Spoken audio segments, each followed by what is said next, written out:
L'ingéniosité de la jeunesse burkinabé est une nouvelle fois mise en lumière avec la création d'une maquette de drone entièrement conçue sur place. Fruit du travail acharné de deux jeunes talents locaux, dont les noms résonnent déjà comme ceux d'innovateurs. Cette initiative ambitieuse a un objectif clair, démontrer que le Burkina Faso peut désormais compter sur ses propres enfants. Cette réplique est la maquette du drone Bayraktar TV2 utilisé par l'armée de l'air burkinabé pour la surveillance et pour les frappes aériennes. Nous avons d'autres raisons qui nous ont poussé encore à mettre au point cette réplique. C'est pour, premièrement, l'embellissement des ronds-points. Nous avons constaté qu'à Ouagadougou ici, on a plusieurs ronds-points maintenant qui ne sont pas embellis. D'autres sont vierges, on ne voit pas d'objets de valeur, d'objets symboliques où on a mis pour embellir l'espace.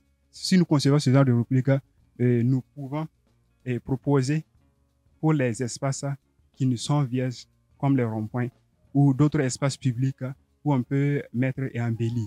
Ces deux jeunes souhaitent qu'à l'issue de la révolution populaire progressiste que traverse le Burkina Faso, que la nation puisse non seulement asseoir sa souveraineté politique et économique, mais aussi s'affranchir définitivement de la dépendance technologique. On voit qu'au Burkina Faso, la plupart de nos produits et des choses qu'on utilise, c'est importé. Et moi, je pense que si nous arrivons à amener les gens à aimer la technologie et si on met les moyens, nous pouvons en quelque sorte réduire notre dépendance technologique vis-à-vis des autres pays, vis-à-vis du Made in China, avec d'autres made. Nous, avec le président et capitaine Ibrahim Traoré, on aurait aimé que beaucoup de nos appareils qu'on utilise sur le terrain, ne soient pas totalement importés. Puisque la plupart des appareils qu'on a, même les drones TV2, c'est de la Turquie, avec les véhicules militaires qu'on utilise. Mais si nous arrivons à développer pour nous-mêmes, si nous arrivons à faire en quelque sorte que nous aussi, d'une manière ou d'une autre, nous pouvons produire certains produits, que ce soit dans l'armée ou dans le civil, nous, on pourrait réduire notre dépendance vis-à-vis de l'importation.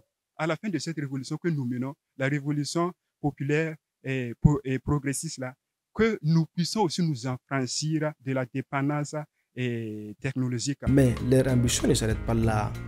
Pour Élisée et Alexandre, cette maquette n'est que la première étape d'un voyage bien plus vaste.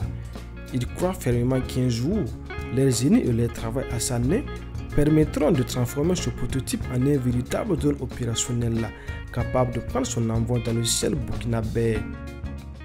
Au-delà du drone, on a eu à concevoir des appareils électroniques tels que des calculateurs de bord pour des véhicules électriques et plus un appareil d'horizon artificiel. Bon, si nous parvenons à avoir des moyens nécessaires pour mettre en place un modèle de drone expérimental ou en quelque sorte opérationnel, on peut dire qu'on peut le faire.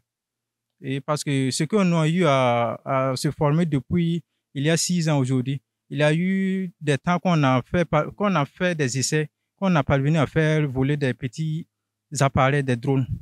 Donc aujourd'hui, si on gagne des moyens, on pourrait mettre en place un appareil tout comme similaire même à celui qu'on a fabriqué en réplique qui va survoler. Plus qu'un simple projet, cette initiative souligne une véritable fondamentale. La richesse la plus inestimable de Burkina Faso est sa population, dont le talent et la vision sont prêts à servir le bien national.